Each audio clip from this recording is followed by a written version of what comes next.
Hey guys, welcome back to our channel. So for today's video, I'm going to teach you how to post a payment on your account on Xero. So first, you may want to head over to Xero and make sure that you're logged into your account. Next, under your bank account, you should see a reconcile button. Now from here, just click this button. Now from here, you should see all your bank transactions, or basically all your transactions.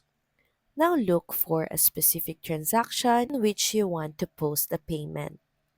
Next is click on Find and Match beside that specific transaction. Next from here, scroll down. Then on number 2, click on New Transaction, then Receive Money. Now if you received a payment, just add in details by adding a new transaction. Choose how you received it, if it's direct payment, prepayment, or overpayment. Then once done, head over and click on Save Transaction.